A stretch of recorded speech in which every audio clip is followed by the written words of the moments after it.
Olá, eu sou Alex Lanza e você está ouvindo a rádio do Ministério Público de Minas Gerais. Estamos recebendo aqui no estúdio o promotor de justiça Marcos Paulo de Souza Miranda, que coordena o Centro de Apoio Operacional das Promotorias Criminais do Ministério Público. Obrigado por estar conosco. É um prazer estar aqui, Alex. Nossa conversa será sobre o benefício da saída temporária previsto na Lei de Execuções Penais, que é concedido em determinadas épocas do ano a pessoas que cumprem pena em presídio. Tivemos, infelizmente, aqui em Belo Horizonte, não tem como a gente não falar, né, do caso do sargento Roger Dias, de 29 anos, que morreu após ser baleado durante uma ação policial, justamente por um preso que estava com esse benefício da saída temporária.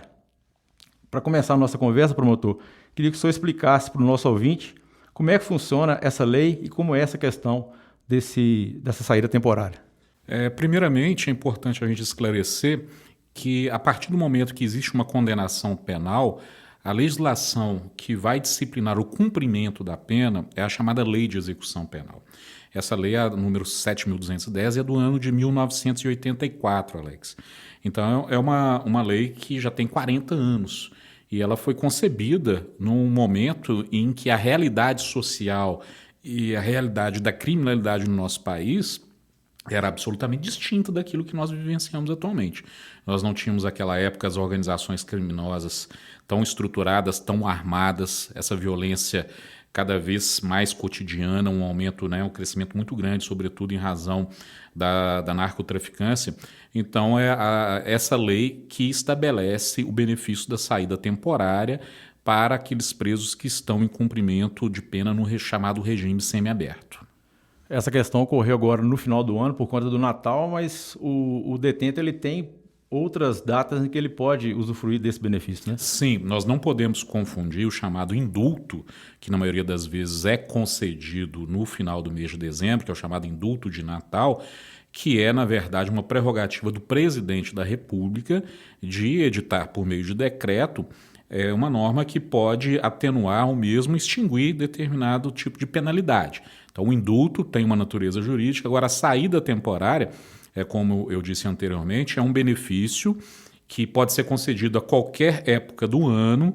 Na verdade, a gente tem a possibilidade, ela está prevista no artigo 122 da Lei de Execução Penal, de concessão de até 35 dias durante o ano. Normalmente, a concessão se dá de maneira fracionada, são 7 dias, havendo a possibilidade de uma concessão inicial de 7 dias e depois a nova concessão por 4 vezes, ou seja, no total a gente pode chegar até 35 dias ao ano. O Ministério Público entende que o detento que não cumpriu o prazo de saída temporária estabelecido por lei deve ter a regressão de regime? Na verdade, não é o entendimento nem do Ministério Público, é da própria Lei de Execução Penal, porque a lei ela prevê direitos e prevê também deveres. E a partir do momento que aquele indivíduo que é beneficiado pela saída temporária ele não retorna, juridicamente ele é considerado um fugitivo, ele está evadido do sistema prisional. E é uma das hipóteses de caracterização de falta grave. Então, quando há a caracterização de uma falta grave, a lei de execução penal ela prevê a regressão do regime. Obviamente você estabelece o contraditório, mas aquela pessoa que descumpre essa obrigação, ela vai ter sanções. E aí ela pode, inclusive, ser regredida para o regime fechado e perder o direito à saída temporária. Só em 2023 foram quase 4 mil presos beneficiados. 3.770 presos beneficiados no estado de Minas Gerais. E nesse final de ano, por conta do Natal, alguns não retornaram.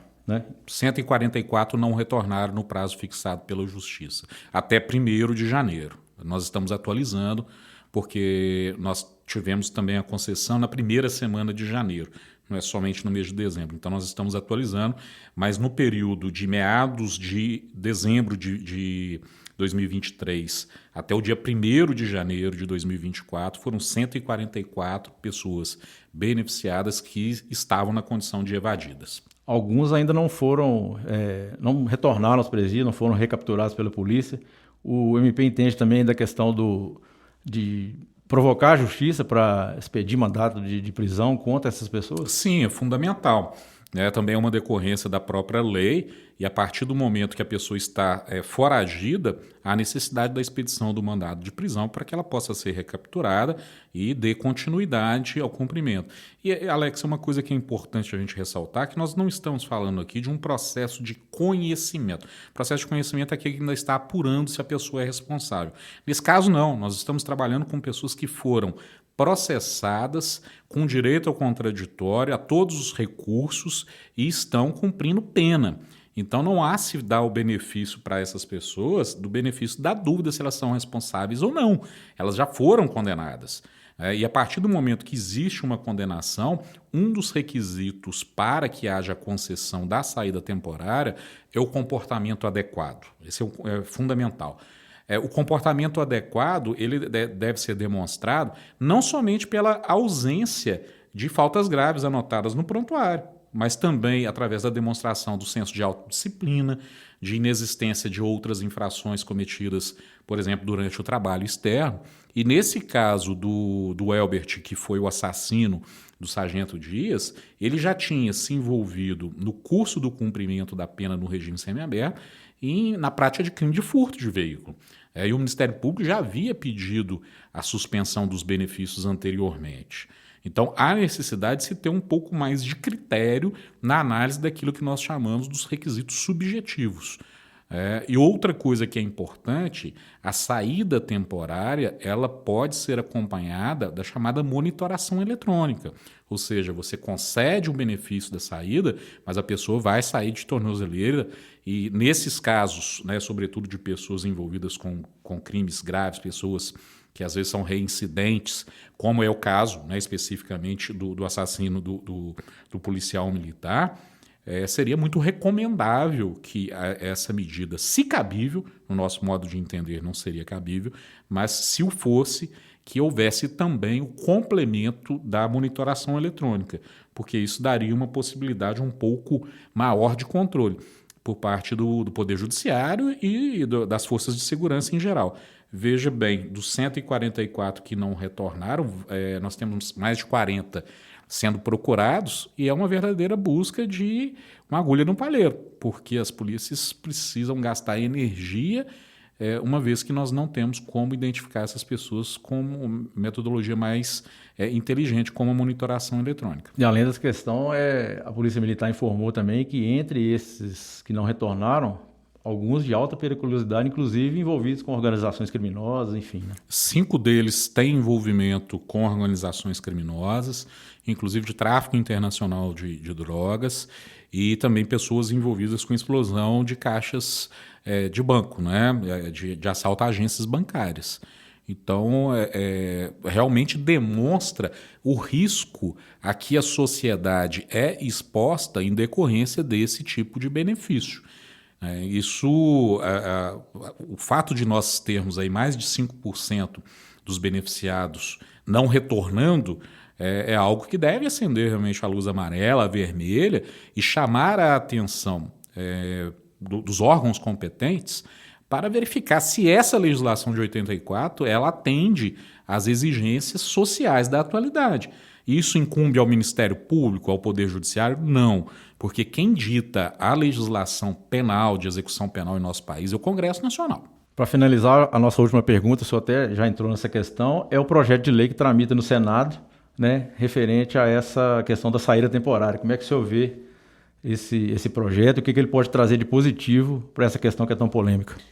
Me parece que a percepção de que algo não está correto ela já chegou ao conhecimento dos representantes do povo há bastante tempo, tanto que esse projeto de lei é do ano de 2011, nós estamos em 2024. E se teve a iniciativa, provavelmente é porque houve a percepção da necessidade. E realmente nós precisamos de ter critérios mais rigorosos para a concessão de qualquer tipo de benefício, como, por exemplo, o exame criminológico, que a pessoa ser submetida a uma avaliação técnica para verificar as suas características, a sua personalidade, o seu senso de autodisciplina ou não, que é algo que auxiliaria muito na tomada de decisão. No âmbito da Câmara dos Deputados, esse projeto de lei já foi aprovado e encontra-se agora nas comissões do Senado. com parecer favorável na Comissão de Segurança Pública e aguardando pauta para ser submetida àquela comissão. Então, nós entendemos que há necessidade do Congresso Nacional se posicionar a respeito disso. E o Ministério Público, volto a dizer, nós não criamos leis, nós cumprimos e fiscalizamos as leis existentes. Então, eventual mudança deve partir daquele órgão, do poder, melhor dizendo, ao qual a nossa Constituição outorga essa prerrogativa de ditar as políticas públicas no âmbito criminal. E é muito importante no nosso país que cada poder, que cada instituição se coloque no seu devido lugar e exerça estritamente aquilo que a Constituição lhe confere. Uma vez que a partir do momento que há invasão ou tentativa de invasão de atribuições de um poder ou instituição por outro, quem paga o preço vai ser sempre a sociedade. Ok, conversamos então com o promotor de justiça Marcos Paulo de Souza Miranda, que coordena o Centro de Apoio Operacional das Promotorias Criminais. Muito obrigado aqui pela entrevista. Sempre à disposição, um prazer, Alex. Obrigado a você que esteve conosco, ouvindo aqui a entrevista na Rádio MP e até a próxima.